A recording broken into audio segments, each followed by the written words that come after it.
ہمارا کچھ نہیں ہوگا. یہ حدیث حدیث. بازو کا گھر جلے گا، آپ کا گھر نہیں جلے گا. بازو کا گھر ڈوبے گا، آپ کا گھر نہیں ڈوبے گا. شرط یہ ہے کہ اللہ کی امان ہمیں مل جائے. آپ کہیں گے کیا ایسا ہو سکتا ہے سب ڈوبے میں نہ ڈوبوں، سب کا گھر جلے میرا نہ جلے؟ میں کہتا ہوں صرف نماز کی طرف آؤ، اللہ سے رشتہ مضبوط کرو. سب کی مندی ہو رہی ہوگی، تمہاری مندی نہیں ہوگی. اس لیے کہ مندی مارکیٹ کی وجہ سے نہیں ہے، مندی اور تیزی اللہ کی مرضی کی وجہ سے. ہم تو ہر معاملے کو اس تناظر میں دیکھ، اور ہمیں دیکھنا چاہیے. دیکھو بہت مشہور روایت ہے، آپ نے سنا ہوگا. نوح علیہ السلام کو جب قوم نے ستایا، نوح علیہ السلام کو روح البیان شریف میں جب قوم نے ستایا تو نوح علیہ السلام نے ایک دن اللہ سے دعا کر دی، اے اللہ اس قوم کو ہلاک کر دے، تباہ کر دے، اس قوم کو برباد کر دے. پتا چلا قوم ہلاکت میں کب پڑتی ہے؟ جب نبی کا دل دکھاتی ہے، جب نبی کے دل کو تکلیف پہنچاتی ہے. جب نبی کی بات نہیں مانتی قوم تو قوم ہلاکت میں پڑتی ہے. بتاؤ اگر نوح علیہ السلام کا دل دکھایا جائے تو اس قوم پہ عذاب آتا ہے. نوح علیہ السلام کا دل دنیا میں دکھایا گیا تو اتنا بڑا عذاب آیا. ہم تو اپنے نبی کا دل قبر انور میں دکھا رہے ہیں. بولو اپنے چہرے سے جب ہم داڑھی منڈا کر گٹر میں پھینکتے ہیں تو حضور کا دل دکھتا ہے کہ نہیں دکھتا ہے؟ ہمارے نبی مر کر مٹی میں نہیں مل گئے، ہمارے نبی زندہ ہیں اور ہماری جان سے زیادہ قریب ہے.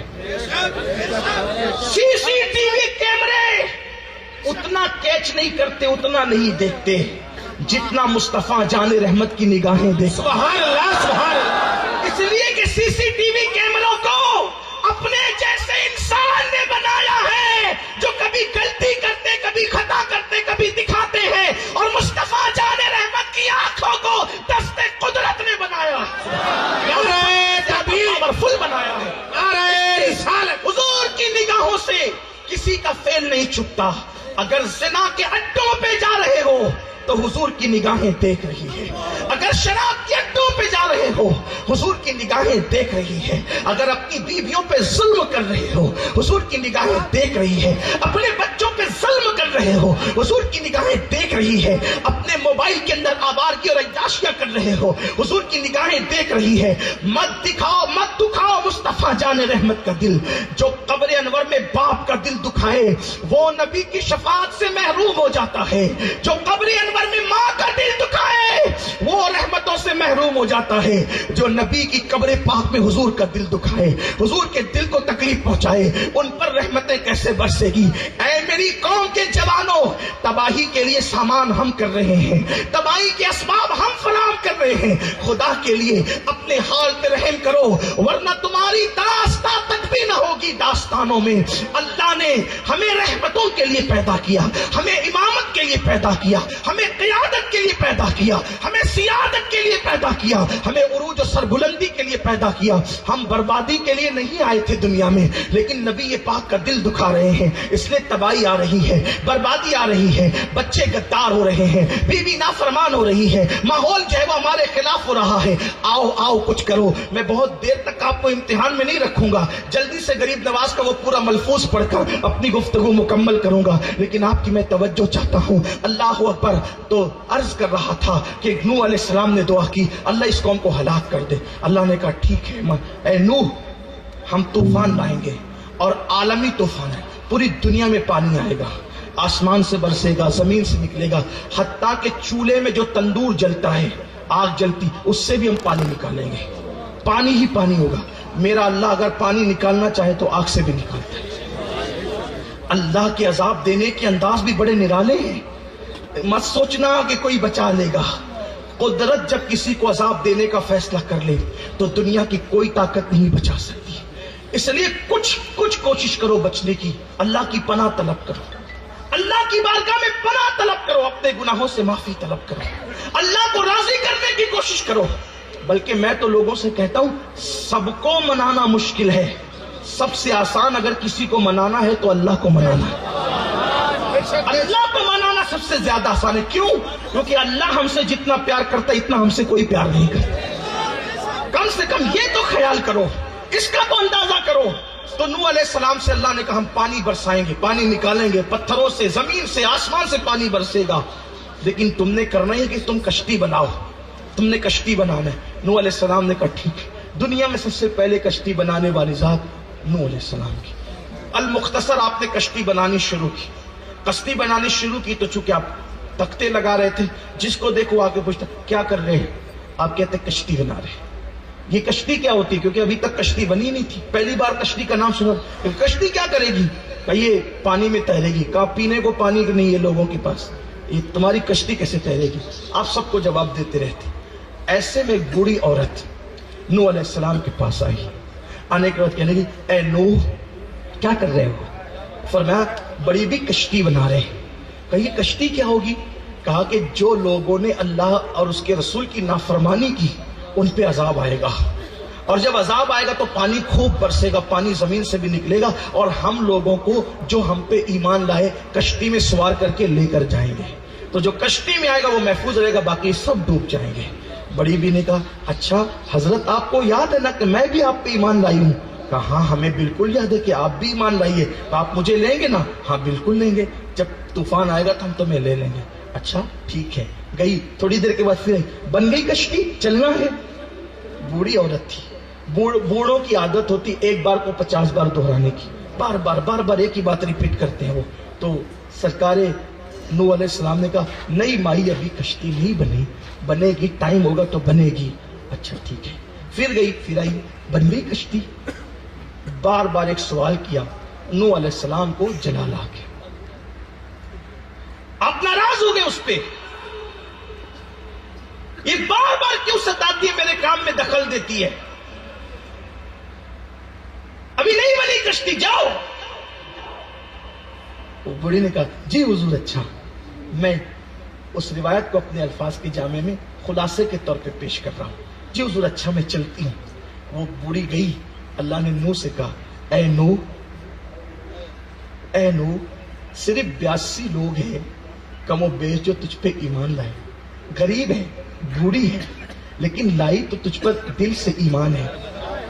اے نوح تو نے اس کو ڈانٹ دیا، اے میرے پیغمبر تو نے اس کو ڈانٹ دیا، تیرا ڈانٹنا اس بوڑھی عورت کو ہمیں اچھا نہ لگا۔ ہائے ہائے، اللہ بندوں سے پیار کتنا کرتا ہے کہ محبوبوں کے ذریعے سے گناہگاروں کی عزت بڑھائی جاتی ہے، محبوبوں کے ذریعے سے گنہگاروں کو ہمارے نبی کو بھی فرمایا گیا نا پیارے حبیب جب تیرے پاس نابینا آیا، حبیب تیرے پاس نابینا آیا تو تو نے وہ انداز دل ربانہ اختیار کیا جو تیری شان محبوبیت کے لائق نہ تھا، جو تیری شان محبوبیت کے لائق نہ تھا۔ اور پھر اللہ اکبر، سورہ عبس آ گئی، سورہ عبس آ گئی، پتا چلا محبوبوں کے ذریعے سے غلاموں کی عظمت بیان کی جا رہی۔ کہا نوح تو نے ڈانٹ دیا اس کو، دیکھو اپنا اللہ ہم سے کتنا پیار کرے، ان انبیاء جو محبوب ہیں ان کے ذریعے سے گنہگاروں کی عظمت بیان ہو رہی۔ حضرت نوح علیہ السلام رونے لگے، کہا نوح جا، اس کا دل ٹوٹ گیا ہوگا، اس کا دل جوڑ دے، توجہ ہے آپ کی، اس کا دل جوڑ دے، اس کے گھر جا اور اس سے کہنا کہ تجھے ڈانٹا ہے نا تو سب کو انعام یہ ملے گا کہ سب آ کر، ہر مومن آ کے کشتی میں بیٹھیں گے، سب مومن آ کے کشتی میں بیٹھیں گے، چونکہ تجھے ڈانٹا ہے تو تیرا دل دکھا ہوگا، تب اس کو جوڑنے کے لیے کرم یہ کیا جا رہا ہے کہ سب کشتی میں آئیں گے، کشتی پر آئیں گے، لیکن کشتی تیرے گھر تک آئے گی تجھے لینے کے لیے، اور تجھے لے کر ہم جائیں گے۔ اب تو نے نہیں آنا، بار نہیں آنا، ہم بلانے تجھے خود آئیں گے تاکہ اس کا دل جڑ جائے۔ سوچیں ایک نبی اولو العزم پیغمبر ایک بڑھیا کو ڈانٹتے تو اللہ فرماتا ہے اس کا دل جا کر جوڑ پیارے، تاکہ اس بڑھیا کا دل جڑ جائے اور اس کو انعام دے کہ ہم تیرے گھر تک تجھے لینے آئیں گے۔ سوچو اگر نبی بڑھیا کو ڈانٹ دے تو یہ انداز قدرت اختیار کرتی ہے نبی، حالانکہ وہ بڑھیا غلام ہے، نبی کنیز ہے، وہ جو چاہے صرف اختیار کرے، لیکن اللہ ہمیں بتانے کے لیے، سبق دینے کے لیے، ہمیں بتانے کے لیے کہ تمہیں ایک دوسرے کے ساتھ سلوک کیا کرنا ہے۔ نبی بڑی شان والے، کسی کو مارے پیٹے ڈانٹے ان کی شان ہے، بلکہ جس کو ڈانٹ دے اس کا مقدر سنور جائے، جس کو ڈانٹ دے اس کا مقدر سنور، جس کو مار دے اگر پیار میں آ کر کے اس پر جہنم حرام ہو جائے. کسی سے کوئی چیز لے لے وہ بھی اس پر انعام ہے, کسی کو کچھ دے دے وہ بھی اس پہ انعام ہے. ارے لینے اور دینے کی اوقات کیا ہے, ڈانٹنے اور دعا دینے کی بات کیا ہے؟ بات تو یہ ہے کہ ان کی نظر آپ پر موجود ہے, ان کی نگاہ میں آنا ہی بڑی بات ہو گئی. وہ ڈانٹ رہے تو ان کی نگاہ میں ہو, وہ عطا کر رہے تو ان کی نگاہ میں ہو, وہ دے رہے تو ان کی نگاہ میں ہو, وہ لے رہے تو ان کی نگاہ میں ہو. ارے ان کی نگاہ میں آ گیا کیا یہ کم ہے؟ ان کی نگاہ میں آ گیا کیا یہ کم ہے؟ تو بہرحال ہمیں سبق دیا جا رہا ہے, تم اگر اپنے ماں باپ کو ڈانٹو گے تو تمہارا کیا انجام ہوگا. ایک اجنبی بوڑھی کو حضرت نوح علیہ السلام نے ڈانٹا تو اللہ نے فرمایا تم اس کے گھر تک جانا اس کو لینے کے لیے, لیکن تم نے ڈانٹا تو کیا انجام ہوگا. نبی کو کے ذریعے سے بوڑھوں کی عظمت بتائی جا رہی ہے. المختصر یہ کہ پھر ہوا یہ, بڑھیا نہیں آئی, بڑھیا نہیں آئی, طوفان آ گیا. وہ تو انتظار میں تھی, بڑھیا انتظار میں تھی کہ طوفان آئے گا تو بلانے کون آئے گا؟ اللہ کے نبی آئیں. بوڑھی انتظار میں ہے اور ادھر طوفان آ گیا, لیکن جب طوفان آیا تو بڑا ہنگامہ ہو گیا. ہنگامہ یہ ہوا کہ اس کو بھی لینا, اس کو بھی لینا, اس کو بھی لینا, اور سب سے بڑا معاملہ تو یہ کہ سامنے بیٹا کھڑا ہے, سامنے بیٹا کھڑا ہے. نوح علیہ السلام اللہ سے کہتے ہیں مولا اس کو لے لوں. اللہ نے فرمایا نہیں نوح, اس لیے کہ یہ کافر ہے, جن سے تیرا کوئی رشتہ نہیں ہے, وہ ایمان والے بٹھائے جائیں گے, لیکن سگا بیٹا کہلانے والا کشتی میں داخل نہیں کیا جائے گا. آپ نے اس کو سمجھایا, اس نے بڑے منہ چلائے. قرآن میں اس کا مکالمہ بھی درج اللہ تعالیٰ نے بیان فرمایا, موجود ہے قرآن مقدس کے اندر. بلکہ صوفیہ فرماتے ہیں ایک منزل آئی جب وہ ایمان لانے کے لیے تیار نہ ہوا تو نوح علیہ السلام نے باپ ہونے کی حیثیت سے عذرائے شفقت اللہ سے کہا مولا اس کو بٹھا لوں. اللہ نے فرمایا نوح اس کافر کی سفارش نہیں کرنا, تو اگر تو نے اس کی سفارش کی تو اپنے محبوبوں کی فہرست سے تیرا نام کاٹ دیں گے. ہم نے سمجھا کیا ہے, ہم نے سمجھا کیا ہے. ہم ہر چیز کو یوں ہی لائٹ لیتے ہیں, آسان لیتے ہیں. اگر نبی کا بیٹا کفر پر مر رہا ہے, بلکہ کفر پر ہے, اس کو کشتی میں شامل نہیں کیا جا رہا ہے. نبی اپنے ہاتھ کی بنائی ہوئی کشتی میں اس کو شامل نہیں کر رہے ہیں. اگر کفر پر کوئی مرے تو اس کو جنت میں کیسے نبی شامل فرمائیں, کیسے داخل فرمائیں گے؟ کافروں کے لیے شفاعت نہیں ہے. جب اپنے ہاتھ کی بنائی ہوئی کشتی میں نبی اپنے کافر بیٹے کو نہیں لیتے, اور قرآن کہتا ہے لیس من اہلک, اب یہ آپ کے آل سے نہ رہا, نسب ٹوٹ گیا, ختم ہو گیا. تو اگر امتی کفر پر مرے تو نبی جنت میں کیسے لیں گے؟ اور اللہ اکبر, امام اہل سنت اعلی حضرت نے فتاوی رضویہ شریف میں لکھا 110 سے زیادہ صحابہ کا فتویٰ ہے, جس نے جان بوجھ کے نماز چھوڑ دی وہ کافر ہو گیا. اگرچہ ہم احناف بے نمازی کو ڈائریکٹ کافر نہیں کہتے, لیکن اللہ اکبر, بے نمازی کے بارے میں امام اعظم اینڈ یہی کرتے ہیں کہ جو نماز میں سستی کرے گا ڈر ہے کہ کفر پر مرے گا. تو بہرحال بیٹے کو نہیں لیا, بیٹا نظروں کے سامنے ڈوب گیا, بڑا ہنگامہ تھا, بڑے عجیب حالات تھے, لیکن طوفان آیا بھی چلا بھی گیا. اللہ نے بھلا دیا, نوح علیہ السلام کے ذہن سے یہ بات نکال دی. نبی بھولتا نہیں ہے, حکمت کے تحت نبی کو بھلا دیا جاتا ہے تاکہ ہمارے لیے کوئی عبرت کا سامان ہو. اللہ نے نوح علیہ السلام کے ذہن سے یہ بات نکال دی کہ بڑھیا کو لینا ہے. 40 دن تک کشتی چلتی رہی, طوفان رہا, پہاڑوں تک گیا, لوگوں کو ڈبایا, درختوں کو تک گرا دیا, بڑی بڑی عمارتوں کو تک ڈھا دیا, حتیٰ کہ اس طوفان کے اندر کعبے کو اٹھا لیا گیا. کعبے تک طوفان پہنچا, کعبے کی عمارت اٹھا لی گئی آسمانوں پر. اللہ اکبر, یہ ہوا. لیکن جب طوفان ختم ہو گیا, طوفان تھم گیا, تو نوح علیہ السلام کو خیال آیا ایک بوڑھی ماں تھی, اس سے ہم نے وعدہ کیا تھا کہ ہم تیرے گھر آ کر تجھے لے کر کے جائیں گے. اب تو وہ ڈوب گئی ہوگی, اس کا کیا حال ہوا ہوگا؟ چلو چل کر دیکھتے ہیں اور اپنے غلاموں کو منظر دکھاتے ہیں. جب سب ڈوب گیا تو وہاں پہنچے, تو وہاں پہنچنے کے بعد کیا دیکھا کہ بڑھیا کی جھوپڑی وہاں پر موجود ہے. بڑے بڑے درخت تو بہ گئے, جھوپڑی موجود ہے. درخت اور جھوپڑی میں کوئی فرق ہوتا ہے کہ نہیں ہوتا؟ کتنی اندر تک درختوں کی جڑیں ہوتی ہے. سارے درخت بہ گئے, وہ جھوپڑی گھاس پھوس کی موجود ہے. جھوپڑی دیکھا تو گئے, بڑھیا نماز پڑھ رہی تھی.